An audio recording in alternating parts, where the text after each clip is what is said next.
자, 학습을 좀 진행을 해보도록 할게요. 오늘은 파트 4를 진행을 할 거고요. 파트 4는 배점이 40점이죠. 그래서 오늘 강의는요. 10문제 중에 8문제 이상을 좀 맞추는 걸 목표로 지금 강의를 할 거니까 귀를 좀 쫑긋 세우시고 들으시면요. 합격하는데 제가 볼 때 굉장히 도움된다라고 말씀을 드리도록 하겠습니다. 어제 학습하신 분들은 아실 거지만 잠깐만 안내해 드릴게요. 생명보험과 손해보험과 재산보험을 조금 헛갈려 하시는 분들이 계십니다. 그래서 오늘은 재산보험을 할 건데 잠깐만 시간 내서 생명보험과 손해보험을 좀 분류하도록 하겠습니다. 자, 생명보험은요. 보장성 보험과 저축성 보험으로 나눕니다. 목적이 뭐냐, 보험가의 목적이 뭐냐에 따라 보장성 보험과 저축성 보험으로 나눠집니다. 그래서 보장성 보험은 일반적으로 신체에 관련된 보험이죠. 대표적으로 뭐가 있을까요? 사망보험이 있겠죠. 사망보험은 뭐가 있냐면 언제 사망해도 보험금이 지급되는 종신보험, 그리고 정해진 기간만 사망해야지만이 보험금이 지급되는 정기보험이 있었죠. 그리고 어린이의 상해나 질병을 보장하는 어린이 보험도 대표적인 보장성 보험입니다. 그리고 오늘부터 배우실 재산보험 있죠. 이 재산보험은 상해, 질병, 간병 세 가지입니다. 귀에 따갑도록 들을 거니까 넘어갈게요. 재산보험도 당연히 신체에 관련된 보험이겠죠. 그러다 보니까 얘도 재산보험도 보장성 보험이다라고 기억하시면 아주 좋을 것 같습니다. 저축성보험 말씀드릴게요. 저축성보험은 생존보험이고요. 생존보험은 일반적으로 우리가 저축에 관련된 거죠. 살아있을 때 뭔가 지급받는 거니까 연금보험, 저축보험, 그리고 교육보험, 내 자녀의 학자금을 마련하기 위한 교육보험이 대표적인 저축성보험이다 기억하시면 되고요. 손해보험은 자동차보험, 보증보험, 재보험, 해상보험, 화재보험 같은 뭔가 물건에 관련된 보험이다. 약간 그렇게 먼저 보시면 좋을 것 같습니다. 보증보험이나 이런 것들은 좀 덜한데요. 그래도 손해보험 나왔다면 이런 보험 상품들은 대부분 손해보험이고요. 그리고 손해보험은 좀 이 시험에서만큼은 물건에 관련된 보험이다라고 생각하시는 게 좀 학습하시기가 편하다 말씀을 드릴게요. 재산보험은 방금 말씀드렸다시피 상해, 질병, 간병보험입니다. 상해보험 뭘까요? 우연하고 급격한 외래 사고로 인한 상해를 치료하는 보장을 상해보험이라 하는데, 상해보험은 쉽게 얘기해서 이렇게 생각하시면 될 것 같아요. 자동차 사고가 나거나 아니면 제가 축구하다 다치거나 등산하다 다치거나 뭔가 다치는 걸 우리가 상해라 그러죠. 상해보험은 손해보험에서 말이 하는 부분이고요.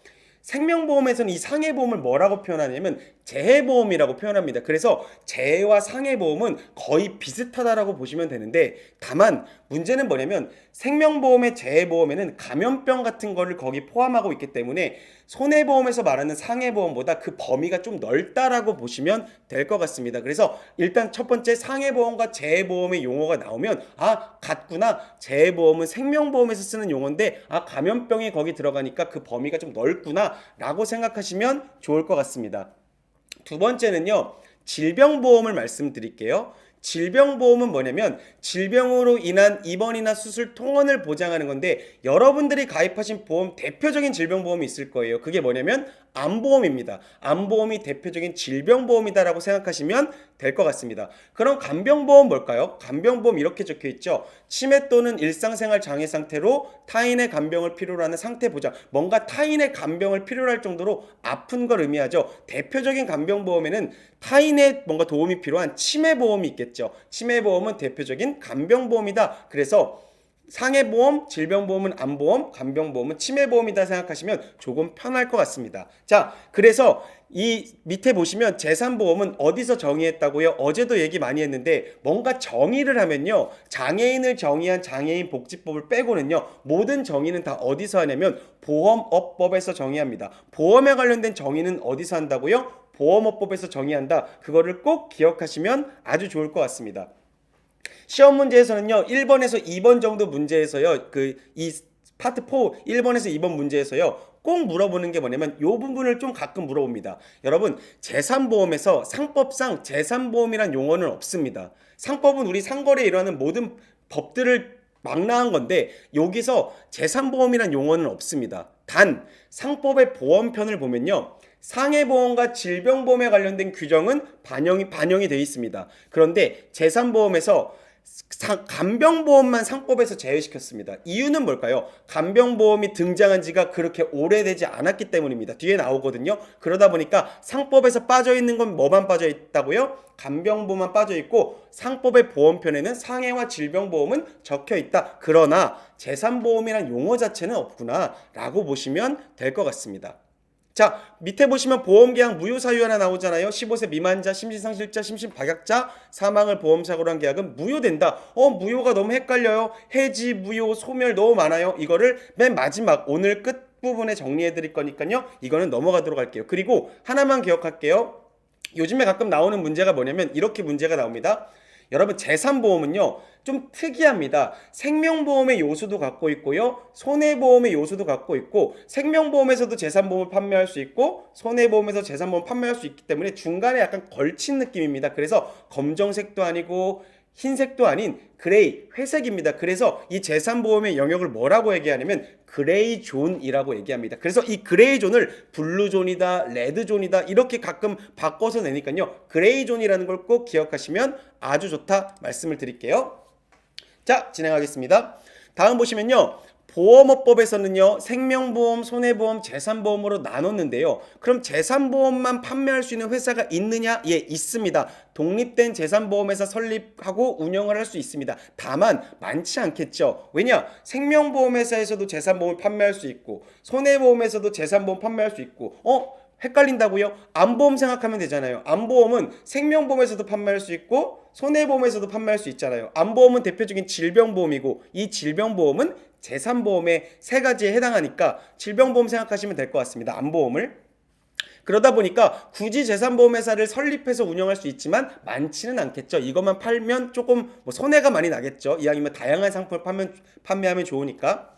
밑에 보시면 생명손해보험회사 모든 보험 종목 허가를 받은 경우 사업이 가능하다라고 나오죠. 자, 그래서 밑에 보시면 재산보험업은 어떻다고요? 독립적 지위를 갖는다. 자, 뭔가 생명보험에서도 판매할 수 있고 손해보험에서도 판매할 수 있으니까 어딘가에 속해 있을 거라 생각하지만 여러분 시험 문제에 등장합니다. 절대 아닙니다. 재산보험업은 독립적인 지위를 갖는다. 절대로 생명보험과 손해보험의 일부가 아니다라는 걸 기억하시면 좋을 것 같습니다. 자, 그리고 밑에 보시면요. 재산보험 상품을 모집하기 위해 금융위원회로부터 등록금을 위탁받은 보험협회에 등록을 하는데요. 무슨 말이냐? 여러분들이 이 재산보험을 지금 공부하시는 이유도 한편으로는 재산보험을 판매하려고 하시는 거거든요. 그러면 잘 생각해 볼게요. 어딘가에 등록을 해야 되잖아요. 그럼 저희는 지금 생명보험협회 시험을 준비하고 있는 거잖아요. 근데 이거 원래 어디서 하냐면요. 금융위원회가 해야 되는데 그 업무를 어디다 위탁했냐면 생명보험협회, 손해보험협회에다가 위탁을 한 겁니다. 보험협회에. 그래서 재산보험을 모집하려면요. 금융위원회로부터 등록금을 위탁받은 어디다 등록한다고요? 보험협회에다가 등록을 해야 된다라고 보시면 좋을 것 같습니다. 다음 볼게요. 그러면 재산보험은 어떻게 등록 요건들이 갖춰야 되는데요. 위에 거는 사실은요, 여러분 제가 뒤에서 한번 정리해 드릴 거니까요. 그렇게 크게 중요하지 않고요. 맨 가운데 거만 한번 볼게요. 일단 재산보험 설계사를 등록하려면요. 여러분들처럼 시험을 합격하셔야 되겠죠. 그리고 1년 이내에 뭔가의 교육을 이수하던가 아니면 교육을 이수한 다음에 시험에 합격해야 됩니다. 우리가 하는 건 지금 뭐냐면 합격을 하고 교육을 이수하는 거겠죠. 그래서 1년 이내에 시험을 합격하고 교육을 이수하든 교육을 이수하고 합격을 하든 1년 이내다. 이 1년을 조금 잘 보시면 되고요. 이건 신규 등록을 얘기한 거고요. 경력 등록이라고 있습니다. 뭔가 경력이 있는 분들은요. 시험을 볼 필요가 없는데 그 기준이 뭐냐면 등록 신청일로부터 몇 년이요? 3년 이내에 재산보험 관계 업무에 1년 이상 종사한 분. 그러니까 1년 이상 동안에 뭔가 보험 설계사분으로 활동을 하다가 이게 등록이 신청한 날로부터 3년 이내에 그 기한을 두고 있는 겁니다. 그래서 어렵게 생각하지 마시고 3년에 1년이다를 보시면 아주 좋습니다. 자, 기억할게요. 3년에 1년. 그건 경력 등록이고요. 신규 등록은 그냥 1년이구나. 이런 연도를 물어보니까 그 정도만 알고 넘어가셔도 아주 좋을 것 같다 말씀을 드릴게요. 다음은 등록 요건을 보는데요. 재산보험은 결국에는 재산보험만 판매하시는 분들이 많지 않기 때문에 어딘가에 등록해서 재산보험을 같이 판매하시는 분들이 많다고 말씀드렸죠. 자, 그래서 이런 겁니다. 제가 생명보험과 재산보험을 모집하고자 하는 경우에는요, 생명보험 협회에다가 등록하시면 됩니다. 여러분들이 지금 준비하시는 게 맨 위에라고 보시면 됩니다. 반대로 손해보험과 재산보험을 모집하고자 하는 경우는 어디다 등록할까요? 당연히 손해보험협회에다가 등록하겠죠. 어디서 위탁했다고요? 금융위원회에서 위탁 업무를 이렇게 협회에다가 준 거죠. 보험협회에다가. 그리고 하나만 더요. 시험 문제에서는 이걸 많이 물어보는데 재산보험만 모집하고자 하는 경우가 있다면 어디다 등록해야 될까요? 생명보험협회나 손해보험협회 중 한 군데만 등록하면 되겠죠. 근데 이거를 시험에서는 어떻게 바꿔내냐면 모든 양 군데에다가 등록해야 된다. 이렇게 시험 문제를 냅니다. 아니겠죠? 둘 중에 한 군데만 등록해도 된다. 라고 보시면 될 것 같습니다. 다음 보시면 재산보험의 특징인데요. 여러분 말씀드렸죠? 계속 말씀드리죠. 생명보험에서도 판매할 수 있고 손해보험에서도 판매할 수 있다. 그래서 겸용을 허용한다라고 보시면 되고요. 밑에 보시면 그런데 반대로요. 보험업법상 생명보험업과 손해보험업은 겸용을 금지하죠. 무슨 말이냐면 제가 일사전속주의 제도라고 합니다. 혹시나 쪽집게 강의시만 들으시는 분들은 처음 듣는 내용인데 그거 내일 저희가 강의할 건데요. 보험 설계사분들은요, 일사전속주의 제도를 받습니다. 한 회사에 소속돼서 그 회사 상품만 판매할 수 있다는 거 우리가 일사전속주의 제도라고 하거든요. 그러다 보니까 손해보험과 생명보험을 겸용을 할 수가 없어요. 근데 제가 주변에서 많이 봤는데요. 예, 그런 분들은요, 교차 모집 제도를 이용한다. 그래서 유일하게 일사전속주의 제도에 예외 조항이 하나 있는데 그걸 교차 모집 제도라고 하고요. 예를 들어 저를 예를 들어보면 저는 하나생명에 소속돼서 하나손해보험에 교차 모집을 하면 하나손해보험 것도 판매할 수 있다라고 보시면 될 것 같습니다. 그걸 교차 모집 제도 유일하게 예외로 한 조항 제도다라고 보시면 될 것 같습니다. 자, 시험 문제에서는요, 밑에 뭐가 나오냐면 재산보험의 질병사망특약 부가 요건이란 게 나오는데요. 요거 너무 많이 나와요. 무슨 말이냐면 여러분 재산보험에서는요, 질병사망 잘 한번 기억해 볼게요. 여러분들이 갖고 계신 암보험을 잘 한번 보신 분들은 아시겠지만 암보험에서 암사망은요, 일반적으로 특약으로 들어있습니다. 주계약이 아니라 특약으로 들어있는데 이유는 뭐냐면 주계약에서 질병사망을 보장할 수가 없어요. 그래서 우리가 주계약은 차차라 그랬죠. 특약은 뭔가 옵션이라 그랬죠. 그래서 사망은 옵션으로밖에 보장할 수 없어요. 그러다 보니까 생명보험과 손해보험이 주계약에서 질병사망이 보장 불가하니까 특약을 통해서 질병사망을 넣는데 이 질병사망 넣는 기준이 다릅니다. 생명보험은 전반적으로 제한이 없습니다. 손해보험은 기간이 80세까지밖에 못 넣어요. 그래서 암사망 100세까지를 못 넣는 거예요. 그리고 손해보험은요, 보험 금액이 개인당 2억 원 한도까지밖에 못 넣습니다. 그러다 보니까 당연히 제한이 없는 생명보험이 조금 완화가 돼 있다라고 보시면 되죠. 시험 문제에서 뭘 단골로 물어볼까요? 손해보험의 기간은 80세 그리고 2억이다라는 얘기를 굉장히 많이 물어봅니다. 그러다 보니까 여러분들 오답 이것만 외우시다 보니까 오답으로 많이 틀리라고 위에 노란색 박스를 물어봅니다. 손해보험에서도 질병사망 보장은 불가능하다 이렇게 문제를 내요. 근데 이건 질병사망 보장이 불가능한 게 아니라 2억 원과 80세라는 제한이 있을 뿐인 거잖아요. 그러다 보니까 질병사망 보장은 가능하지만 제한이 있다. 그게 80세 2억이다. 요것만 기억하시면 한 문제 맞출 수 있을 것 같아요. 자, 그렇게 보고 넘어가도록 하겠습니다. 자, 보험금 지급 방법인데요. 보험금 지급 방법 볼까요? 여러분, 생명보험은 보험금을 지급받을 때 제가 어제도 말씀드렸는데, 자, 보시면 제가 종신보험을 가입했습니다. 제가 사망하면 2억을 저희 자녀가 예를 들어 받기로 했어요. 그러면 이거는 정해진 액수를 받는 거죠. 사전에 제가 사망하면 2억을 주기로 약속한 거니까 사전에 정해진 금액을 보상한다. 그래서 우리가 정액 보상이라고 합니다. 근데 실손보상, 손해보험은 일반적으로 실손보상을 많이 하는데 실손보상은 뭘까요? 제가 5천만 원짜리 자동차가 있어요. 근데 5천만 원짜리 자동차를 타고 가다가 1,000만 원어치가 사고 났습니다. 그러면 피해에 대한 보험금은 얼마를 받게 될까요? 5천만 원 전체를 받을까요? 아니죠.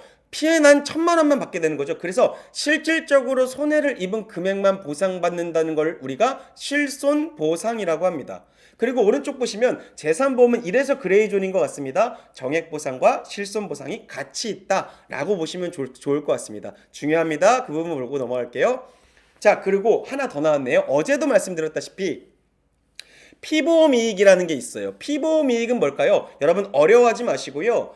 보험계약의 목적을 금전으로 환산할 수 있는 가치라고 합니다. 어렵게 생각하지 말게요. 물건값이라고 보시면 됩니다. 물건값입니다. 물건의 가격이죠. 자, 첫 번째 볼게요. 금전으로 산정이 가능해야 됩니다. 가치를 매길 수가 있어야 되고요. 존재 여부와 귀속이 보험 사고 전에 확정돼야 됩니다. 자동차 보험 가입하신 분 계실 거예요. 당연히 많으시겠죠? 여러분 혹시 자동차 가격이 명시가 되는 거 보셨나요? 뭐 보험 이제 가입을 할 때 자동차 가격이 물건값인 거잖아요. 피보험 이익인 거잖아요. 그래서 이게 보험 사고 전에 자동차 가격이 확정돼야 됩니다. 그래서 피보험 이익 나오면요, 물건값이라 생각하시면 되고, 어렵게 생각하지 마시고 내 자동차 가격이다 라고 생각하시면 편합니다. 그래서 보험회사는요, 피보험 이익을 최고 한도로 책임을 집니다. 그러다 보니까 피보험 이익의 최고 한도가 당연히 보험 목적물의 가치를 초과할 수 없겠죠. 내 보험 목적물, 내 자동차는 5천만 원인데 피보험 이익이 6천만 원을 줄 수 있다. 피보험 이익으로 절대 불가능하겠죠. 5천만 원을 넘을 수 없겠죠. 그러다 보니까 손해보험은 당연히 피보험이익이 존재하겠죠. 자동차니까요. 그런데 생명보험과 재산보험 피보험이익이 있을까요? 여러분, 생명보험은 사람이 살고 죽는 문제를 다루고 있고요. 재산보험도 마찬가지로 상해, 질병, 간병, 사람에 관련된 보험이죠. 그러다 보니까 사람은 물건이 아니죠. 피보험이익이 존재하지 않는다. 이걸 너무 많이 물어보니까 꼭 기억하시면 좋을 것 같아요. 다음 볼게요. 다음 보시면 생명보험과 손해보험과 재산보험 간단하게 정리하고 넘어갈게요. 피보험이익 생명보험 없다 그랬죠. 재산보험 없다 그랬죠. 가운데 있는 손해보험은 있다 그랬죠. 보상 방법은 생명보험은 정액보상, 재산보험은 정액과 실손이 같이 있었고요. 손해보험은 실손보상, 실제 손해난 만큼만 보상했죠. 보험기간은 생명보험 길까요? 짧을까요? 여러분, 일반적인 생명보험들은 대부분 깁니다. 그리고 손해보험은 자동차 보험 생각할게요. 1년 단기죠. 그리고 재산보험은 단기와 장기가 같이 혼합되어 있다 라고 보시면 될 것 같습니다. 크게 어려운 부분 아니니까 이 부분은 이렇게 말씀드리고 넘어가도록 할게요. 다시 한번 기억할게요. 자, 재산보험의 설계 기준을 잠깐 볼게요. 여러분, 재산보험은 제가 누누이 말씀드렸죠. 저축성 보험이에요? 보장성 보험이에요? 몸에 관련된 보험입니다. 보장성 보험이죠. 그리고 하나만 더 말씀드릴게요. 어제도 말씀드렸다시피 여러분, 약관상 보장하지 않는 원인으로 사망하게 된다면 뭘 준다 그랬죠? 회사가 준비하고 있는 책임준비금을 지급한다 그랬죠. 그리고 나서 계약은 소멸됩니다. 자, 예를 들어 볼게요. 이해를 쉽게 하기 위해서 제가 질병보험, 그냥 암보험을 가입했습니다. 근데 제가 교통사고로 사망을 했네요. 그러면 질병보험에서는 제가 뭐 암보험이면 암으로 사망을 해야 되는데 제가 암으로 사망한 게 아니고 교통사고로 사망했죠. 그러면 사실은 약관상 보장하지 않는 거잖아요. 그러다 보니까 뭘 준다 그랬죠? 책임준비금만 지급한다 그랬죠. 요거를 기억하시면 좋습니다. 책임준비금, 그리고 계약은 소멸된다. 그리고 정액보상과 실손보상 모두 가능하다고 말씀드렸죠. 정해진 금액, 실제 손해난 만큼, 이게 모두 다 가능한 게 재산보험이고요. 그러다 보니까 실손보상 급부는 좀 이따 뒤에서 자세하게 설명드리겠지만 보험회사 간 가입 내역을 교환하여 가입 여부를 판단한다. 요 정도만 지금은 그냥 듣고만 넘어갈게요. 뒤에서 자세히 설명을 그 부분에 드리도록 하겠습니다. 자, 다음 보시면 어린이 보험과 실손의료보험 같이 상해와 질병이 함께 보장되는 종합형 상품들이 있는데 여러분 한번 생각해 보세요. 여러분들이 혹시 보험을 가입하시면서 암특약을 넣어본 적 있으신가요? 뭐 어디 주계약은 뭐 사망보험인데 암특약 넣어보신 적 있으실 거예요. 무슨 말이냐면 여러분, 이 재산보험은요, 상해, 질병, 간병보험은요, 주계약, 우리 차량으로도 판매하지만요, 옵션으로도 판매하고 있습니다. 다양하게 부과한다라는 거 기억하시면 되고요. 가끔 상해, 질병, 간병보험을 분류하는 문제를 냅니다. 이게 상해보험이 아닌 것은 찾으세요 라고 한다면 1번 일반 상해보험, 2번 재해보험, 3번 교통재해보험, 4번 뭐 건강보험 이렇게 되거든요. 어렵지 않습니다. 상해보험은 상해와 재해자가 들어가는 걸 고르시면 되고요. 질병보험은 암보험 대표적이죠. 건강보험 대표적입니다. 그리고 여러분 기억할게요. 치아보험도, 우리 치아보험도 질병보험의 대표적인 거라고 기억하시면 아주 좋습니다. 그리고 간병보험 볼게요. 간병보험은 장기간병보험 LTC, 우리 뭐 장기간병보험이라고 하죠. 뒤에서 자세하게 나옵니다. 대표적으로 치매보험 있다. 그래서 치매와 간병자가 들어가면 간병보험이다라고 보고 넘어가시면 좋을 것 같습니다. 자, 이렇게 말씀드리고 다음으로 넘어갈게요. 다음은 상해보험을 좀 자세하게 보고요. 우리 잠깐만 쉬었다 갈게요. 상해보험 볼게요. 상해보험은요, 세 가지 요건을 모두 충족해야 되는데 그 세 가지 요건이 뭐냐면 급격성, 우연성, 외래성이라고 있습니다. 급격성은 뭘까요? 결과의 발생이 피할 수 없을 정도로 급박한 상태를 의미하는 걸 급격성이라고 합니다. 그래서 단순히 허약하거나 질병으로 인한 상해는 인정하지 않습니다. 이게 급격해야 된다는 뜻이죠. 우연성은 뭘까요? 보험사고의 원인 또는 결과의 발생이 예견되지 않은 우연한 상황이라는 거예요. 우연하게 발생해야 된다는 거죠. 그래서 피보험자의 의사에 기인하지 않아야 되고요. 외래성은 뭘까요? 원인에서 결과에 이르는 과정이 외부적인 요인에 기인한다. 그러니까 뭔가 외부적인 요인, 축구공이 날아와서 나를 맞추던가 뭔가 그런 외부적인 요인이 있어야 된다는 거죠. 그래서 급격성, 우연성, 외래성 하나만 충족하면 될까요? 아니요. 세 가지 모두 충족해야지 상해보험이다 라고 보시면 될 것 같습니다. 시험 문제에서는요, 밑에 거 많이 물어봅니다. 여러분, 자해행위 그리고 자살, 싸움 등은 외부적인 요인이죠. 언뜻 보면 상해 같죠. 그런데 상해보험사고로 인정하지 않습니다. 이건 피보험자의 의사에 기인하지 않은 우연성을 위배하기 때문에 이거는 상해보험사고로 인정하지 않습니다. 자해행위, 자살, 싸움은 당연히 안 된다. 이렇게 보시면 좋을 것 같습니다. 자, 그리고 넘어갈게요. 하나 좀 어려운 게 나왔는데요. 요거는 그냥 전 단순하게 외우라고 말씀을 드릴게요. 주황색 박스를 볼까요? 여러분, 상해 사고가 났어요, 제가. 근데 그 결과로 질병이 발생했습니다. 상해 사고가 나고 그 결과로 질병으로 이렇게 이어졌다. 그러면 보상을 해줍니다. 그런데 반대로요. 질병이 원인이 돼서 상해로 이루어지면요. 그건 보상해주지 않습니다. 이거는 좀 외우는 문제라고 보시면 될 것 같습니다. 외우면 너무 좋습니다. 여러분, 상해로 인한 결과로 발생한 질병은 보상 가능한데요. 질병이 원인에서 발생한 상해는 보상해주지 않는다라고 보시면 좋을 것 같습니다. 너무 자주 나오는데 이게 뭐 한번 외우시면요, 알아두시면 너무 좋을 것 같습니다. 꼭 기억하고 넘어가도록 할게요. 자, 학습 잘하고 계신가요? 두 번째 키워드를 공개하도록 하겠습니다. 그 전에 저희가 이벤트 잠깐 안내해 드릴게요. 공부만 해도 이 모든 혜택을 모두에게 드리도록 하겠습니다. 스타벅스 커피팬 7잔과 카스테라를 받을 수 있는 기회, 여러분 지금 학습으로 같이 하고 계시죠? 기준은 시험 응시 후 7일까지 쪽집게 강의, 지금 이 강의입니다. 학습하시면서 키워드만 찾으시면 되죠. 3잔을 드릴 거고요. 시험 응시 후 7일까지 모의 테스트 1회 합격하신다면 2잔, 그리고 시험 응시 후 14일까지 모의 테스트 1회 합격하신다면 2잔과 그리고 카스테라를 드립니다. 궁금하신 이벤트, 이거 처음 들어봤다 하시는 분들은요, 문자로 저희가 안내해 드렸는데 그거 말고도요, 이 공부하러 들어오셨을 때 위에 보시면요, 저희가 2월 꼭 시청하셔야 된다고 이벤트 안내 영상 조그맣게 하나 실어놨으니까요, 그거 보시면 더 정확하게 확인할 수 있습니다. 자, 두 번째 키워드 말씀드릴까요? 격입니다. 격. 첫 번째 키워드 있고 세 번째, 네 번째 키워드까지 모아주신다면요, 네 글자가 완성될 거고요. 그 네 글자를요, 02789-8143으로 저희한테 문자 한 번만 보내시면 되겠죠. 한 번씩 막 다 보내주실 필요 없고요. 한 번만 네 글자를 모아서 보내주신다면요, 저희가 모든 분들에게 스타벅스 커피폰 3장을 드리도록 하겠습니다. 이름을 꼭 넣어주신다는 거 명심하시고요. 다음 학습 한번 이어가도록 하겠습니다. 자, 상해의 개념을 볼까요?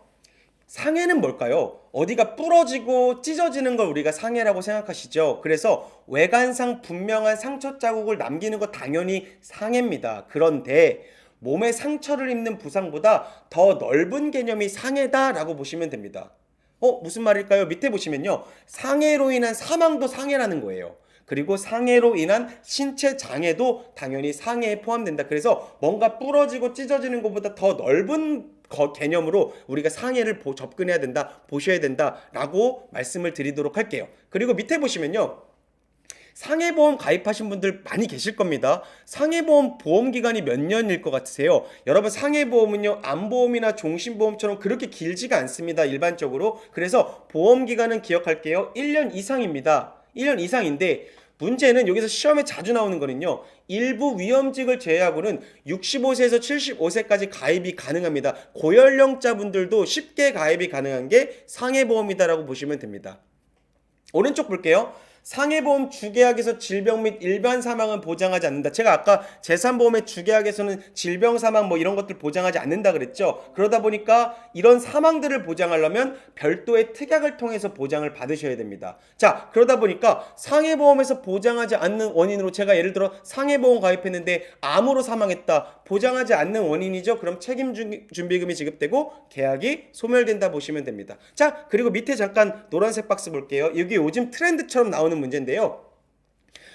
약간 어렵습니다. 상해로 간접적인 원인으로 인해 사망할 경우 사망보험금이 지급된다. 언뜻 보면 맞는 것 같죠, 여러분? 그런데 이게 X죠. 간접적인 원인은 여러분들 상해 사망의 원인 보험금이 지급되지 않습니다. 그러다 보니까 직접적인 원인이 발생해야지만이 된다. 그래서 간접적인 원인이 아니라 직접적이다. 이거 오답으로 가끔 출제하니까요. 어렵게 출제하니까 조금 기억하고 넘어가시면 좋을 것 같습니다. 요거까지 기억할게요. 다음 볼게요.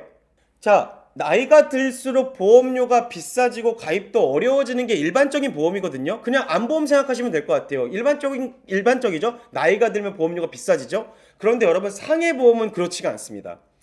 뭐 자동차 사고가 나거나 뭐 예를 들어서 뭐 길을 가다가 뭔가 다칠 확률이 쉽게 얘기해서 나이와 그렇게 크게 상관없다는 거예요. 그럼 오히려 상해보험은 뭐가 더 중요할까요? 여러분 상해보험은 직업이 더 중요합니다. 어떤 직업을 갖느냐에 따라서 상해 사고가 날 확률이 크게 다르기 때문에 오히려 직업이 중요하다. 나이가 중요한 게 아니라 직업이 중요하다. 그러다 보니까 65세에서 75세까지 고연령자분들도 쉽게 가입 가능하다 그랬죠. 그래서 상해보험은요, 위에 보시면 연령별로 구분하지 않고 군단율을 사용하여 보험료를 산출하는 게 상해보험인데 단일률 나왔다. 무조건 그냥 상해보험이라고 찍고 넘어가셔도 괜찮습니다. 그리고 밑에 보험료를 만기 후 환급해주는 만기 환급형 상품도 많이 판매하고 있습니다. 그럼 만기 환급형 상품이랑 순수보장형 상품이 뭘까요? 여러분 순수보장형 상품은 나중에 보험료를 안 돌려주는 걸 순수보장형이라고 하고요. 만기 환급형 상품은 보험료를 돌려주는 걸 만기 환급형 상품이라고 합니다. 그럼 당연히 뭐가 더 비쌀까요? 만기 환급형 상품이 더 비싸다라고 보시면 됩니다. 자, 그래서 맨 밑에 보시면요. 직무별로 구분하여 직종별 위험 등급을 통해 보험 요율을 산출한다. 무슨 말이냐면요. 나이보다 직업이 훨씬 중요하다. 너무너무 중요합니다. 상해보험은 나이가 중요한 게 아니라 뭐가 중요하다고요? 직업이 중요하다. 꼭 그 부분을 기억하시면 아주 좋습니다. 다음 볼게요. 자, 다음 보시면요. 네. 그럼 만일 제가 피보험자인데요. 직업이 바뀌었어요. 그러면 보험료가 바뀔까요? 당연히 바뀝니다, 여러분. 제가 직업이 변경되면요, 보험료와 보장 범위가 변경될 수 있는데요. 예를 들어 볼게요. 제가 사고 발생 위험이 증가했어요. 증가하는 직업으로 바뀌었습니다. 그럼 보험료가 어떻게 될까요? 당연히 비싸지겠죠. 반대로 제가 사고 발생 위험이 굉장히 높은 일을 하다가 갑자기 제가 뭐 아무것도 사고 위험이 별로 없는 그냥 뭐 컴퓨터만 하는 사무 종사자로 바뀌었다고 칠게요. 그럼 당연히 사고 발생 위험이 감소한 직업으로 바뀌었으니까 보험료 어떻게 될까요? 떨어져야 되겠죠. 그거를 기억하시면 좋습니다. 그래서 직업별 위험 등급을 산출하고 있는데 보험회사는요, 총 몇 등급으로 구분하고 있냐면 5등급으로 구분하고 있고요. 그 등급당 3단계 위험률을 차등으로 적용하고 있습니다. 5등급 3단계 요걸 기억하시면 조금 더 좋을 것 같습니다. 보험료가 올라가고 내려갈 수 있다. 직업이 바뀌는 거에 따라서 그걸 기억하시고 넘어가시면 좋을 것 같습니다. 제가 말씀드렸죠. 직업이 변경되면 보험료도 바뀔 수 있다라 그랬죠. 그런데 한번 예를 들어 볼까요? 계약자나 피보험자가 피보험자 직업이 바뀌는 거죠. 근데 계약자도 같이 통보를 해줄 수 있으니까 계약자 피보험자가 피보험자의 직업이 변경된 걸 통지하지 않았습니다. 그럼 어떻게 될까요? 뭔가 페널티를 받을 겁니다. 변경된 직업급수에 비례하여 보험금을 삭감하여 지급하거나 또는 사실을 안 날로부터 1개월 내에 보험료를 올리는 증액 또는 계약을 해지할 수 있습니다. 다시 볼게요. 변경된 직업급수 아까 5등급 3단계 있었잖아요. 직업급수에 비례해서 보험금을 어떻게 한다? 보험금을 깎아버리고요. 아니면 이 사실을 안 날로부터 1개월 내에 보험료를 올리거나 아니면 어떻게 할까요? 계약을 해지시킬 수 있습니다. 여기서 중요한 건 뭘까요? 1개월. 너무너무 중요합니다. 1개월을 기억하시면 아주 좋습니다. 직업 변경된 걸 안 사실부터 1개월 내에 증액 또는 계약을 해지할 수 있다 보시면 되고요. 오른쪽 보시면요.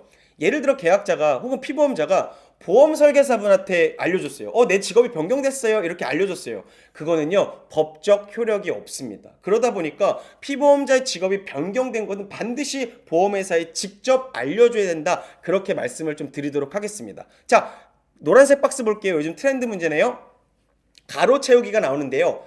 상법에서는요, 피보험자의 직업의 변경으로 위험이 현저하게 변경된 경우 보험회사에 통지한다고 규정했습니다. 상법에서도요, 피보험자의 직업이 변경되면 반드시 보험회사에 알려줘야 되는데 그걸 가끔 물어봅니다. 어디서? 상법에서. 그리고 현저하게 변경된 경우, 이게 조금 이제 좀 헷갈리는 문제로 출제되니까요, 그것까지 기억하시면 아주 좋을 것 같습니다. 자, 다음 보도록 할게요. 다음 보시면요, 자, 변경된 직업을 보험회사에 통지하지 못한 사이에 보험사고가 발생했어요. 그런 경우에 만일 그 보험사고가 변경된 직업과 직무와 관계가 없는 경우는 어떻게 될까요? 자, 예를 들어 볼게요. 무직인 A씨가 버스기사로 취직하고 일하던 중에 집에서 대청소를 하다가 사고가 발생했습니다. 그럼 여러분 어떻게 해야 될까요? 이게 보험사고가 대청소니까 버스기사로 취직을 했는데 집에서 대청소를 하다 사고가 난 거니까 변경된 직업과 전혀 상관은 없죠. 그러면 이럴 때는 전액 보험금을 지급한다. 요게 중요하니까 기억할게요. 변경된 직업과 직무관계가 인과관계가 없을 경우는요, 전액 보험금을 지급하더라. 그렇게 말씀을 드리도록 하겠습니다. 여러분, 질병보험은요, 뭘까요? 암보험 생각하시면 된다 그랬죠? 그래서 사람의 질병 또는 질병으로 인한 입원 수술 등의 위험에 관하여 금전 및 그 밖의 급여를 지급할 것을 약속하고 대가를 수수하는 보험을 우리가 뭐라 그러냐면 질병보험이라고 합니다. 그래서 질병보험 대표적인 게 뭐가 있었죠? 암보험, 뭐 건강보험, 그리고 여러분 실손의료보험도 대표적인 질병보험이죠. 왜냐면 질병으로 내가 입원을 하거나 통원을 했을 때 의료비를 돌려받는 거니까 실손의료보험도 질병보험의 하나겠죠. 그리고 치아보험도 대표적인 질병보험이다 기억하시면 되고요. 이 질병보험도 재산보험 중에 하나죠. 그래서 주계약이나 특약의 형태로 다양하게 판매된다 보시면 될 것 같습니다. 질병보험은 앞으로 그 중요성이 높아질까요? 낮아질까요? 당연히 높아지는데 이유는 뭘까요?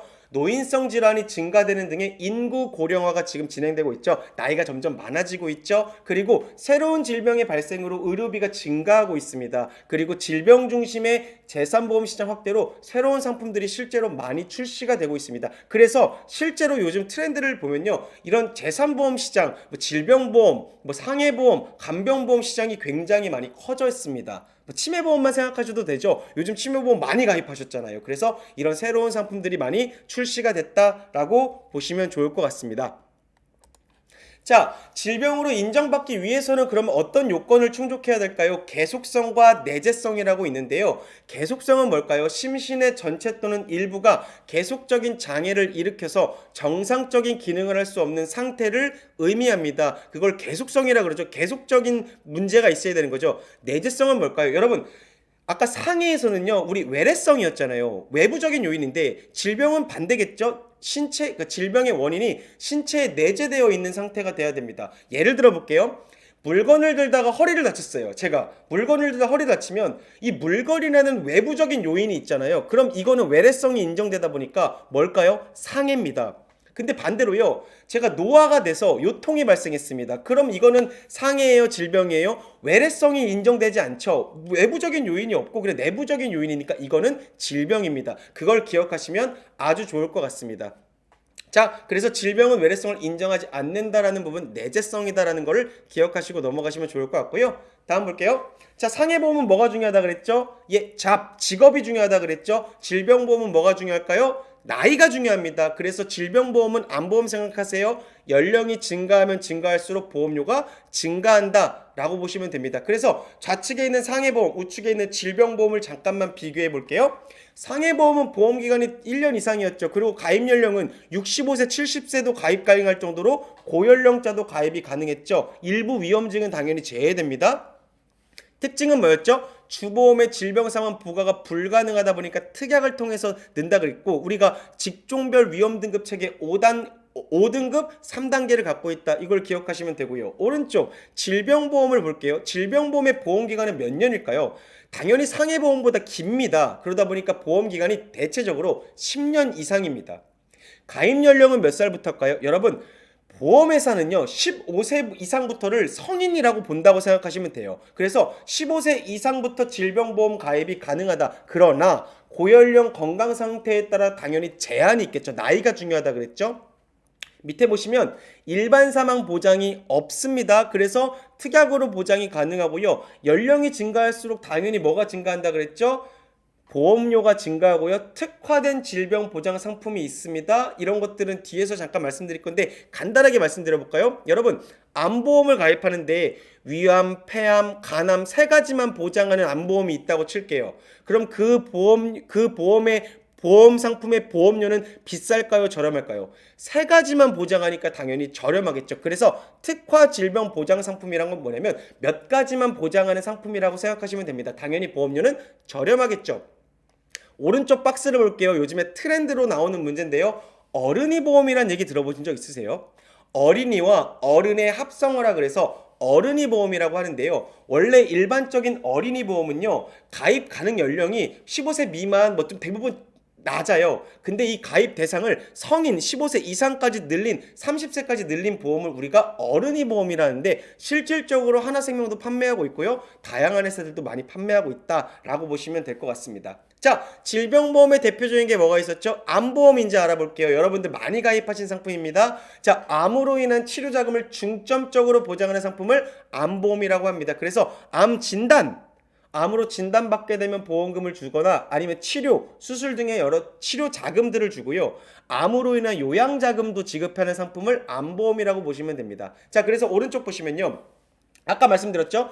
만기에 돌려주는 걸 만기 환급형이었고 만기 환급형 돌려주는 게 없는 게 순수보장형이었죠. 만기 환급형, 순수보장형 모두 판매합니다. 그런데 여기서 하나만 문제를 내볼게요. 여러분, 이 교재에서 이 시험에서요. 예를 들어서 어떤 보험 상품은 순수 보장형으로만 판매할 수 있어요. 설계할 수 있어요. 이런 얘기가 나오면 무조건 오답입니다. 여러분, 이 교재, 이 시험에 나오는 암보험, 뭐 질병보험, 상해보험은 모두 다 만기 환급형, 순수 보장형으로 설계할 수 있습니다. 그래서 뭐 순수 보장형으로만 설계할 수 있다 이런 문제가 나오면 이건 무조건 오답이니까 체크하고 넘어가시면 좋을 것 같습니다. 자, 다음 볼게요. 자, 다음은요. 아까 말씀드렸죠. 특정한만 집중 보장하는 상품 판매한다. 뭐 위암, 간암, 폐암 뭐 세 가지만 보장한다. 당연히 보험료가 저렴하겠죠. 자, 고해감은 뭐예요? 고해감은요. 뼈암, 혈액암과 같이 치료 비용이 많이 드는 암을 고해감이라 그래요. 소해감은 반대로요. 경계성 종양, 갑상선암과 같이 확률은 조금 높지만 치료 비용이 일반암보다 적은 암들을 우리가 소해감이라 그럽니다. 자, 오른쪽에 있는 노란색 박스 볼게요. 그러면 고해감과 소해감은 누가 변경해요? 예를 들어 어떤 암을 뭐 고해감으로 올리든 소해감으로 내리든 그걸 우리가 일반암이라 그러거든요. 일반적인 암들을 이걸 변경하는 건 누가 해요? 이거는 어디서 하냐면요. 보험 회사에서 변경합니다. 그래서 A보험회사, B보험회사, C보험회사가 고해감과 소해감의 기준이 좀 다를 수가 있습니다. 왜? 어디서 변경하냐면요. 보험회사에서 변경하기 때문입니다. 자, 그리고 암보험도 질병보험이니까 주계약과 특약의 다양한 형태로 판매하겠죠. 암보험만 가입할 수 있고요. 다른 보험 상품에 특약으로 이 암보험을 집어넣을 수 있다라고 보시면 될 것 같습니다. 자, 맨 밑에 보시면요. 연기에서 사기로 구분하죠. 우리 많이 들어보셨죠? 그래서 기수가 올라가면 올라갈수록 더 심각한 상태를 얘기하죠. 말기라 그러죠. 연기암은 뭐냐면 상피내암 또는 제자리암입니다. 아직 우리가 점막 하층을 뚫고 표피를 뚫고 못 내려간 제자리에 머문 암들을 우리가 일반적으로 상피내암 또는 제자리암, 연기암이라 그러는데요. 이런 암들은요. 암 관련 보험금의 10에서 20%만 지급합니다. 그래서 좀 덜 지급한다. 10에서 20%만 지급한다. 요거를 기억하시면 좋을 것 같습니다. 자, 그렇게 보고요. 다음 보시면 암 직접 치료 입원 보험금이라는 게 있습니다. 자, 이거 뭘까요? 제가 암을 치료받기 위하여 입원했을 때 보험금을 받는 걸 암 직접 치료 입원 보험금이라고 하는데 이게 좀 특이한 부분이 있어서 시험 문제 출제하니까 이것만 기억할게요. 예를 들어서 제가 암의 치료를 받기 위한 목적으로요. 2회 이상 입원했어요. 그러면 이건 1회 입원으로 보아 입원 일수를 합산합니다. 2회 입원해도 1회 입원으로 보아 입원 일수를 합산한다. 이걸 기억하시면 좋고요. 밑에 보시면 암에 대한 책임 개시일 이후, 그러니까 예를 들어서 일반적으로 여러분들 암은요 90일이 지난 다음 날부터 책임이 시작되거든요. 책임 개시일이 보장 개시일이라고도 하죠. 시작이 되는데 만일 입원 치료를 제가 받고 있었어요. 근데 갑자기 제가 뭐 보험 기간이 입원 치료를 받고 있는 기간 중에 끝나버렸습니다. 그럼 어떻게 할까요? 보장 거기서 못 받는 걸까요? 끝난 걸까요? 그렇지 않습니다. 계속 중인 입원 기간에 대해서는 회당 최고 한도일을 기준으로 암 입원 보험금을 계속적으로 보장해 줍니다. 그러다 보니까 끝난 게 아니죠. 그래서 오른쪽 위에 보시면 보험 기간이 만료되었어도 계속 중인 입원은 계속 보장된다. 이게 맞는 거고요. 보험 기간이 만료되면 보장도 종료된다. 이건 틀린 말입니다. 그걸 기억하시면 좋고요.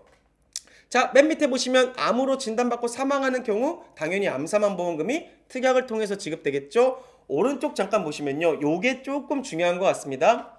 여러분, 면역력 강화 치료를 받거나 암 치료 후유증 및 합병증, 이거는요. 암의 직접적인 치료가 아니므로 보장에서 제외됩니다. 면역력 강화 치료를 받거나 후유증이나 합병증에 관련된 거는요. 직접적인 치료가 아니기 때문에 이 암 직접 치료 입원 보험금의 보장에서 제외된다. 요거까지 기억하시면 좋을 것 같습니다. 자, 그렇게 보도록 하고요. 다음 볼게요.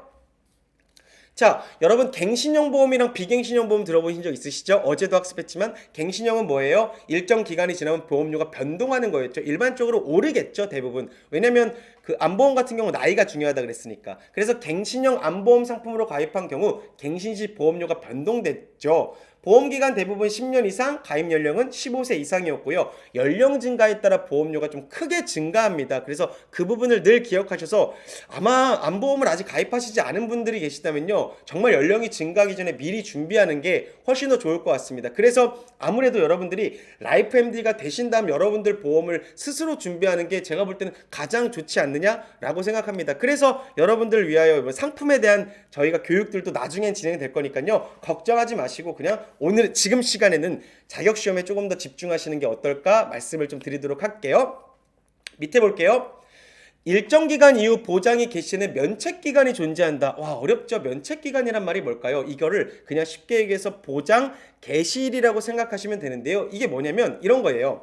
일반적인 암보험들은요 90일이 지난 다음부터 보장이 개시됩니다. 그래서 91일부터 보장이 개시되는데 그 90일을 면책기간이라고 보시면 될 것 같습니다. 그 기간 중에는요 암의 진단을 받아도 보장을 하지 않는다. 그렇게 보시면 될 것 같습니다. 그리고 오른쪽 보시면요 가입 후 일정 시점을 기준으로 보험금이 변동하는 등의 보험금 차등화가 있는데 이게 무슨 말이냐면 이런 거예요. 제가 보험을 가입했습니다. 그러면 암 진단을 받으면 5천만 원 받기로 약속을 했어요. 근데 1년 안에 암에 걸리면 50%, 뭐 2,500만 원만 받고요. 1년이 지난 다음 날부터는 100% 5천만 원 다 지급받을게요. 그래서 보험금을 뭔가 차등화를 시킨 것들도 존재한다. 이거를 기억하시면 아주 좋을 것 같습니다. 다음 볼게요. 다음은 실손의료보험입니다. 여러분, 실손의료보험인데요. 실손의료보험은 사실 암보험보다 더 많이 갖고 계실 보험입니다. 그래서 실손의료보험이 뭐냐? 우리 쉽게 얘기해서 실손의료보험은 그냥 병원비를 돌려받는 보험이다. 이런 얘기도 많이 하거든요. 그래서 자세하게 좀 알아보도록 할게요. 시험에 나오는 부분만 알아볼게요. 질병 또는 상해로 인한 입원 통원 시 소비자가 실제 부담한 의료비의 일부를 어디서 보험회사에서 보상하는 상품을 얘기합니다. 혹시 여러분들 병원 가신 다음에 영수증 한번 떼본 적 있으시죠? 이 뭐 카드 영수증 같이 나오진 않잖아요. 병원 영수증은 이렇게 병원 영수증을 보시면요 좌측에는 급여 항목이 있고 우측에는 비급여 항목이 있습니다. 그래서 이 급여 항목 중에 급여 항목은 대부분 국민건강보험에서 그 대체를 해주거든요. 근데 이 급여 항목 중에 본인 부담액이라고 있어요. 그거를 어디서 해준다? 실손의료보험에서 해주는데 뿐만 아니라 뭐 또 해주냐면 비급여 항목의 합계액을 같이 해줍니다. 그래서 국민건강보험과 실손의료보험은 거의 세트처럼 같이 가고 있는 거죠. 그렇게 보시면 좋을 것 같습니다. 그래서 이 시험 문제는 그것도 물어보지만 더 많이 물어본 건 밑에 걸 물어봅니다. 예전에는 주로 여러분들이 갖고 계신 보험들이 일반적으로 이렇지 않을까 싶습니다. 어떤 상품에 특약으로 넣어 있을 거예요. 근데 2018년 4월부터는요 여러분 이게 특약으로 못 들어가게 막혔습니다. 그래서 실손의료보험을 따로 판매합니다. 단독형 상품 어딘가에 껴서 특약으로 판매할 수 없고 그냥 쉽게 얘기해서 주계약으로 판매한다 생각하시면 편할 것 같습니다. 그냥 하나의 상품으로 판매한다. 단독형 상품으로 판매한다. 너무너무 중요하니까요. 꼭 기억하시면 됩니다. 그래서 시험 문제에서는 현재 특약을 통해서도 가입 가능하다. 이렇게 문제가 나오니까 아닙니다. X입니다. 그걸 기억하시면 아주 좋을 것 같습니다. 자, 그러면 이렇게 저 같은 사람들은 이렇게 생각할 수 있겠네요. 야, 그러면 병원비를 돌려준다고요? 그럼 이렇게 하면 되겠네요. A, B, C, D 여러 보험회사에 실손으로 보험을 가입한 다음에 제가 뼈가 부러져서 300만 원 나왔다 칠게요. 300만 원, 300만 원, 300만 원, 300만 원 이렇게 청구하면 되겠네요. 여러분, 그렇게 해도 다 줄까요, 안 줄까요? 주지 않습니다. 그거를 이제부터 알아보도록 할게요. 이유는 뭐냐면 비례보상이란 것 때문에 그렇습니다. 상법상 실손보상의 원칙은요, 뭐를 비례보상하냐면 보상책임액, 회사가 뭔가 보상을 해줘야 되는 금액을 비례보상해 줍니다. 그래서 여기서요, 노란색 조그만 박스 있잖아요. 그걸 잘 보시면요, 이 보상책임액을 뭘로 바꿔서 시험 문제 출제하냐면 납입보험료, 뭐 예를 들어서 A라는 보험회사에다가는 뭐 5만 원, 뭐 2만 원을 내고요. 뭐 B라는 보험회사에는 3만 원을 냈어요. 그 보험료에 따라서 비례보상해 준다? 아닙니다. 보험료에 따라서 비례보상하는 게 아니라 보상 책임액, 그 회사가 갖고 있는 보상 책임액이 얼마냐에 따라서 비례보상한다라고 보시면 좋을 것 같습니다. 그래서 밑에 보시면 중복 계약이 있더라도 비례로 지급하는 거예요. 이건 나중에 뒤에서 실습을 잠깐 해볼 거니까 이해하시기 편할 겁니다. 그래서 쉽게 얘기해서 300만 원이 제가 병원비가 나왔다라고 칠게요. 그래 쉽게. 그럼 A 보험회사랑 B 보험회사가 있다면요, 보상 책임액에 따라서 A 보험회사에서 예를 들어 200만 원을 보상해주고 B라는 보험회사에서 100만 원을 보상해주게 됩니다. 이걸 비례로 보상한다 그래서 비례 보상이라고 합니다. 자, 밑에 볼게요. 건강검진 비용 그리고 비급여 치과진료 같은 경우는 보장에서 제외됩니다. 실손의료 보험을 통해서요, 건강검진 비용을 보상받을 수는 없고요, 비급여 치과진료도 보상받을 수 없다 보니까 우리가 일반적으로 치아보험을 가입하는 이유가 치과진료가 아무래도 좀 비싼 부분들이 많기 때문에 치아보험 많이 준비하는 부분들도 있죠. 자, 오른쪽 볼게요. 상법을 의료법으로 바꿔 출제하기도 합니다. 아까 제가 실손보상 원칙을 보상 책임액을 비례보상한다는데 가끔 나옵니다. 상법을 의료법으로 바꿔 출제하기도 하니까 그냥 요건 기억 정도만 하시면 좋을 것 같습니다. 막 엄청나게 자주 나오진 않거든요. 그래서 그냥 기억 정도만 하시면 좋고요. 기억할 건 밑에 있습니다. 여러분, 실손보험은 손해보험회사에서 먼저 판매했고요, 그 다음 생명보험회사에서 판매했습니다. 손해보험에서 먼저 판매했고 생명보험에서 그 뒤에 판매했고요. 그리고 옆에 보시면 실손보험은 단체 실손보험이 있고요, 개인 실손보험이 있습니다. 여러분들이 일반적으로 가입한 실손은 대부분 개인 실손이고요, 단체 실손은 뭐냐면 회사에 가입했을 때 회사에서 복지 차원에서 실손을 가입해주는 경우들이 있거든요. 이걸 단체 실손이라고 합니다. 단체 실손이 먼저 판매됐고요, 개인 실손이 그 뒤에 판매됐다. 요것도 중요하니까 꼭 기억하시면 아주 좋습니다. 손해보험 먼저고요, 단체 실손 먼저다. 이걸 기억하시면 문제 푸시는데 너무 많이 도움이 되실 겁니다. 다음 볼게요.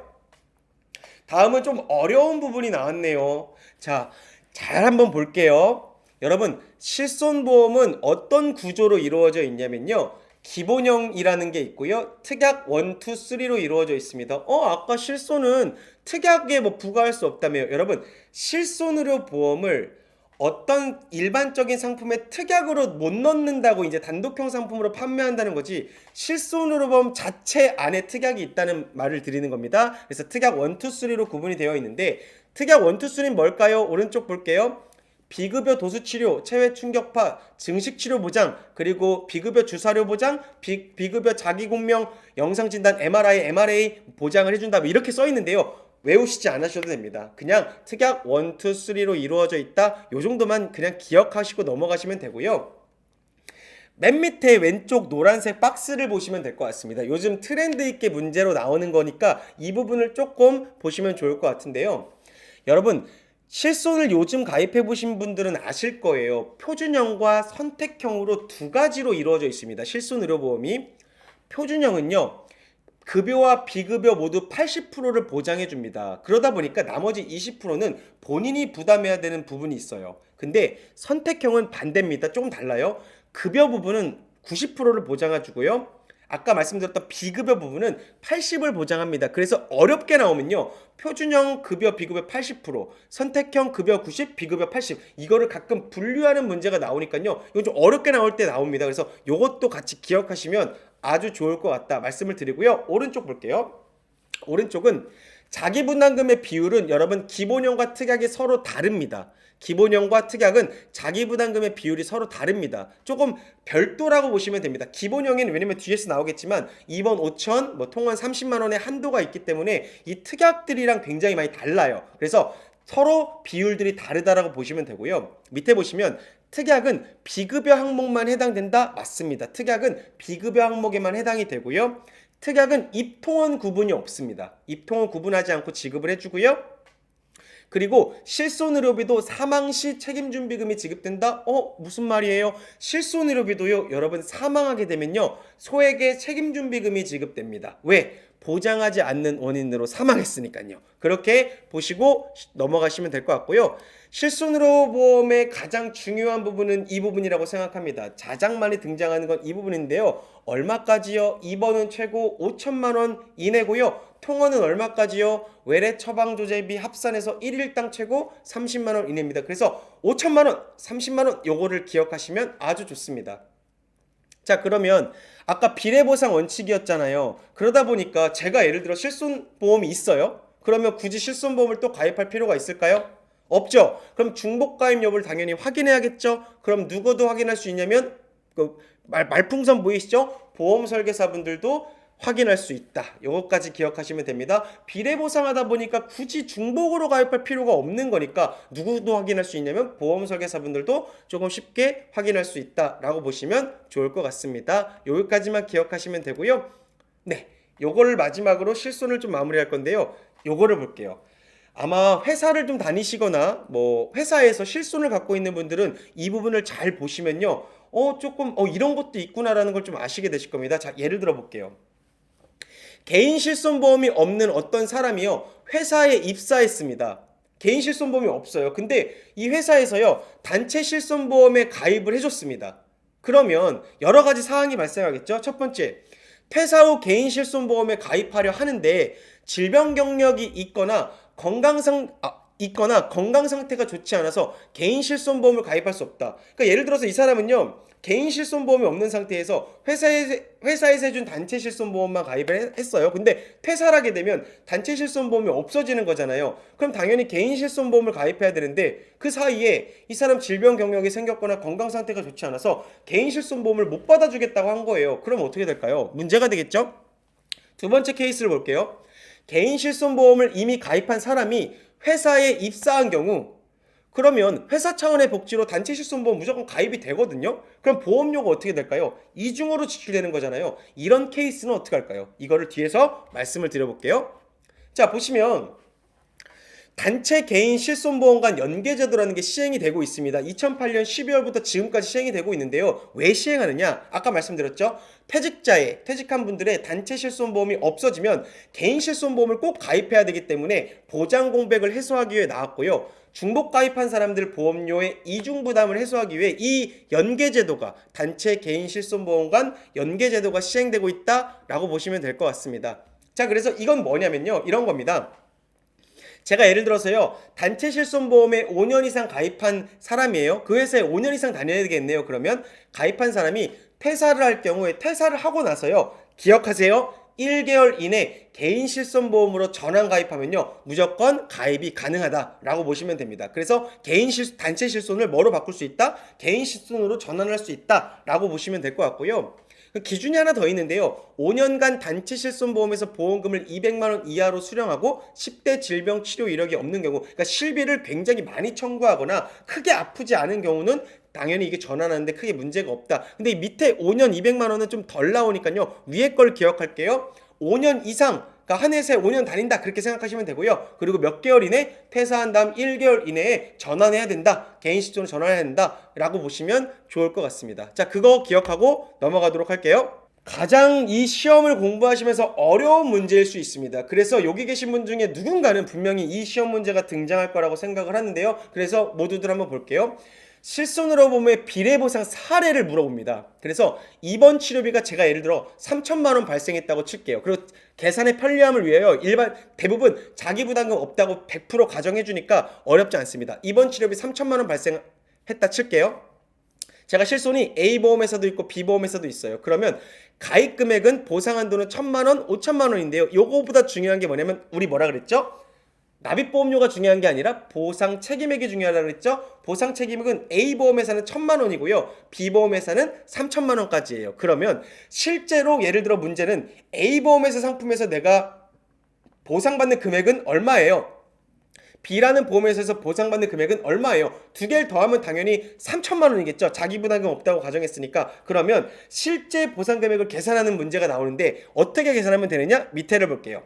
A보험회사를 예를 들어볼게요. A보험의 실제 보상 금액은 이번 치료비 얼마 나왔다 그랬죠? 3천만 원 곱하기 밑에다가 분수 밑에다가 뭘 쓰냐면 보상 책임액을 더해주는 겁니다. 1,000만 원 더하기 A보험회사, B보험회사 1,000만 원, 3천만 원에서 4천만 원이겠죠. 4천만 원 분의 지금 A보험회사의 보상 금액을 계산하고 있으니까 보상 책임액은 A보험회사 상품의 보상 책임액 1,000만 원이 들어가는 거죠. 그래서 1,000만 원 더하기 3천만 원 분의 1,000만 원이니까 4천만 원 분의 1,000만 원 4분의 1이 되겠죠.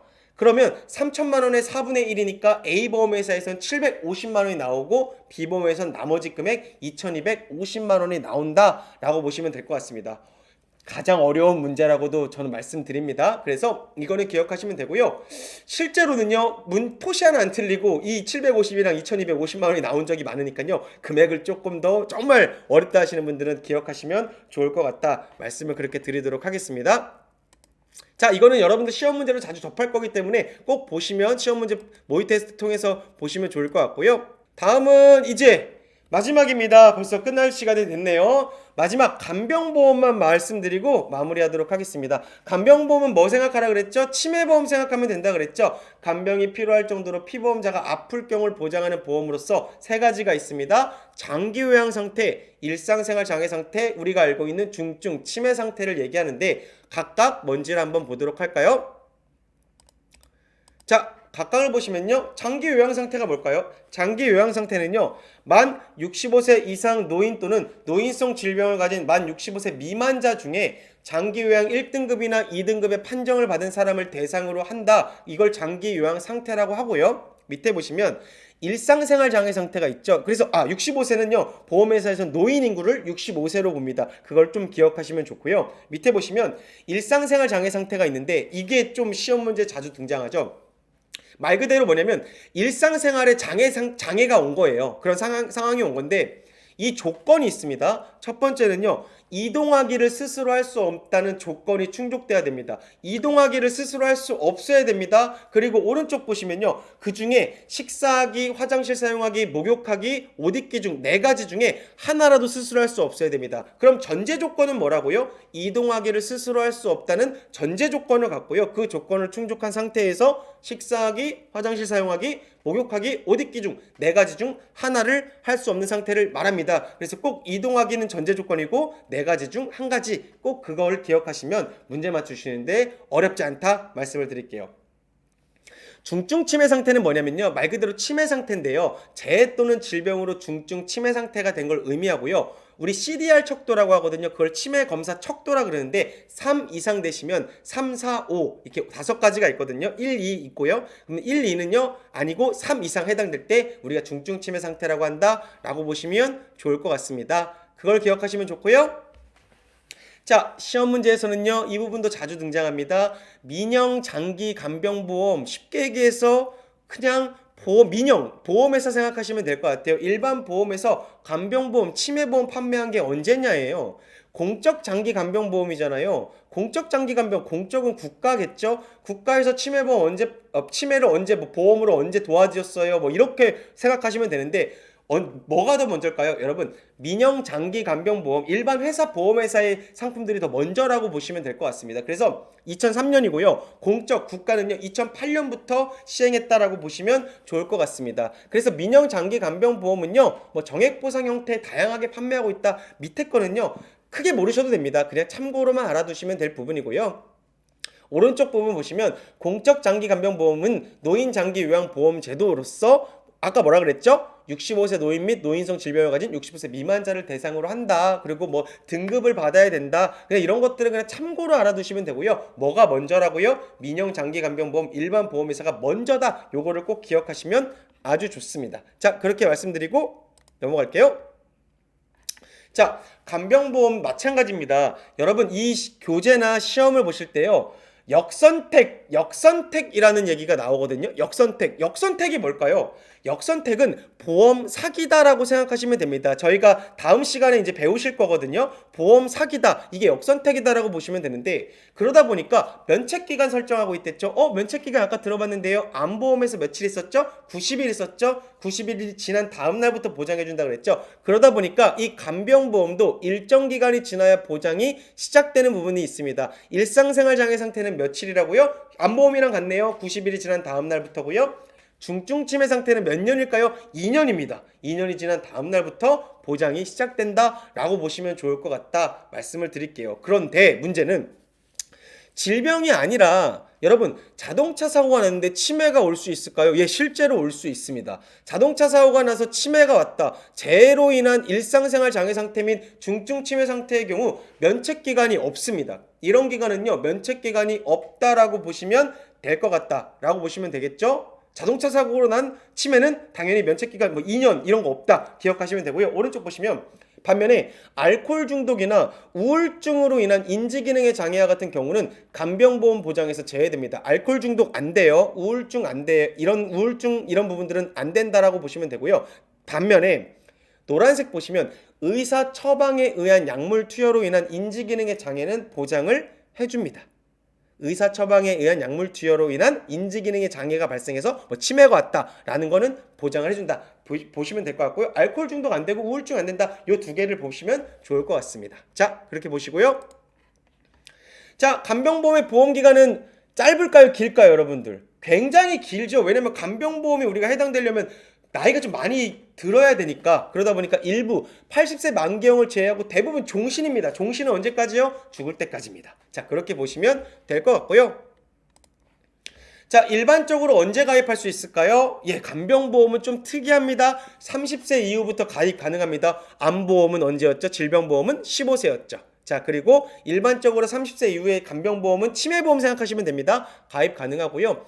수발 필요한 상태에 따라 180일 그리고 90일에 따라 보험료의 차이가 발생한다. 그냥 참고로 알아두시면 되고요. 여기서 하나 더. 피보험자가 사망했어요. 예를 들어 제가 간병보험 가입했는데 제가 피보험자입니다. 제가 피보험자는 피를 흘려야 되는 사람입니다. 제가 이제 보험의 대상이 된 거죠. 피보험자가 사망하게 되거나 간병연금 수령이 종료되면 당연히 계약은 소멸되게 되겠죠. 그리고 밑에 보시면요. 이게 시험 문제 많이 나오는데요. 위험률 변동제도를 쓰고 있다. 이게 뭐냐면요. 실제 위험 발생률과 가입 당시 예상 위험률이 다를 경우 중도의 금융위원회의 인가를 얻어 위험률을 조정하는 제도입니다. 쉽게 얘기해서 뭐냐면요. 원래 보험료가 원래 늘 바뀌지 않잖아요. 쉽게 얘기하면 갱신형만 바뀌고 비갱신은 그대로 가만히 있는데 얘는요 위험률 변동, 위험률이 바뀔 수 있는 변동, 고정제도가 아니라 변동제도를 쓰고 있기 때문에 중간에 보험료 조정이 가능한 상품입니다. 어디다 허락 맡아야 된다고요? 금융위원회 인가를 얻습니다. 그런데 이게 왜 하냐면요. 아직 우리가 간병 이 데이터가 치매나 이런 데이터가 충분치 않기 때문에 위험률 변동제도를 쓰고 있다라고 기억하시면 아주 좋다 말씀을 드릴게요. 자, 마지막 볼까요? 일반적인 가입 조건 대부분 언제라 그랬죠? 만기가 종신이고요. 30세 이후부터 가입 가능하다. 이걸 기억하시면 됩니다. 위험률 변동제도를 채택하고 있다 기억하시면 되고요. 우리가 어디에다가 물어볼까요? 금융위원회에다가 이제 왜 인가를 얻어야 된다. 이걸 금융감독원이랑 바꾸겠죠. 하나만 기억할게요. 내일 말씀드리려고 했는데요. 여러분 이 시험에서 하나만 기억하면 금융감독원이 정답이 되는 건 딱 3가지밖에 없습니다. 말씀드릴게요. 혹시나 미리 공부하신 분들은 이게 좀 더 정리가 잘 되실 거고요. 앞으로 공부를 더 하실 분들은요. 이걸 꼭 기억하시면 좋아요. 금융감독원을 이 시험에서 묻는 건 3가지밖에 없습니다. 첫 번째 뭐냐면요. 내일 배우실 보험중개사를 등록하는 건 금융감독원에서 합니다. 두 번째는요. 보험사기 인지 시스템을 구축하고 있는 게 어디냐면 금융감독원입니다. 세 번째 볼까요? 이건 뭐냐면 민원을 담당합니다. 민원을 담당하는 데가 금융감독원입니다. 쉽게 얘기해서. 그래서 이 3가지를 제외하고는요. 다 금융위원회나 보험협회입니다. 그러다 보니까 금융감독원이 나왔네요. 그러면 유심 깊게 보세요. 이거는 그 3가지를 제외하고 다 오답입니다. 그래서 그런 부분들을 보시면 아주 좋을 것 같고요. 자, 학습을 마무리할 거예요. 근데 다시 한번 어제도 말씀드렸다시피 오늘도 잠깐만 다시 말씀드릴게요. 이건 계속 안내해 드리는 거니까 헛갈리는 부분이니까 안내할게요. 여러분 청약 철회는요 뭐냐면 홈쇼핑에서 뭔가 물건 산 다음에 반품하는 거 있잖아요. 반품하는 걸 청약철회라고 합니다. 자세한 사항은 내일 청약철회에 대해서 공부할 거니까 이렇게만 말씀드릴게요. 취소는 뭐예요? 그럼 보험을 취소했다는?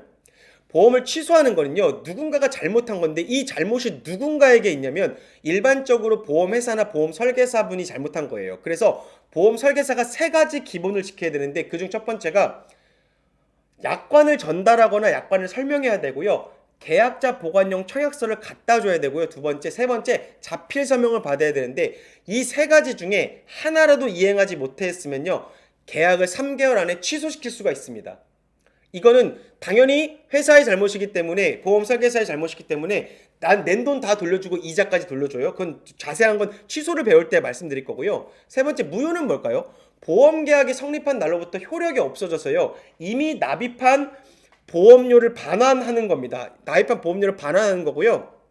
세 가지 사유들이 있습니다. 예를 들어서 만 15세 미만자가 사망보험금을 넣을 수 없는데 말도 안 되게 그 보험 상품에 사망보험금이 있다. 이건 무조건 무효다. 요 정도 보시면 좋을 것 같아요. 자세한 사항은 당연히 볼 건데 무효가 그런 거다라고 보시면 되고요. 소멸은 뭘까요? 소멸은요, 보장받아야 할 피보험자가 없어진 거예요. 제가 사망한 거예요. 예를 들어서 피보험자가 사망한 경우는 소멸되겠죠, 계약이. 그걸 소멸이라고 합니다. 그런 경우 책임준비금을 지급해 주는 거고요. 그럼 해지는 뭐예요? 해지는 고객이 계약을 해지하는 경우 있겠죠? 아, 이제 그만할게요. 이 계약 그래 해지할게요. 이런 경우 해지하겠죠. 그리고 하나 더 있어요. 해지하는 경우가. 고객이 계약 전 알릴 의무. 계약 전 알릴 의무가 뭐였죠? 제가 계약할 때 병력이 과거에 어디 아팠고요. 지금 어디 아프고요. 키 몸무게 뭐고 이거 막 적잖아요. 그걸 계약 전 알릴 의무라 그러는데요. 이걸 위반했습니다. 이러면 회사는 이거를 해지할 수 있습니다. 그러면 해지하게 되면 낸 돈을 돌려줄까요? 기납입보험료? 아니에요.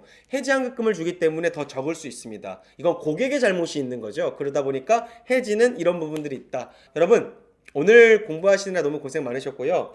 파트 4 공부를 여기서 마무리하도록 하겠습니다. 내일은 파트 1부터 이제 2를 같이 학습을 하실 건데요. 너무 걱정하지 마시고요. 이 라이브 방송을 잘 들으시고요. 그리고 VOD나 모의 테스트 꼭 보시고요. 이런 부분들을 같이 병행하신다면요, 여러분들 합격하시는 데는 큰 어려움 없다. 그래서 여러분의 합격을 마지막까지 응원하도록 하겠습니다. 오늘 강의는 여기서 마무리하도록 하고 우리는 내일 8시에 다시 뵙도록 하겠습니다. 자, 고생하셨고 편안한 밤 되시길 바라겠습니다. 내일 뵙겠습니다.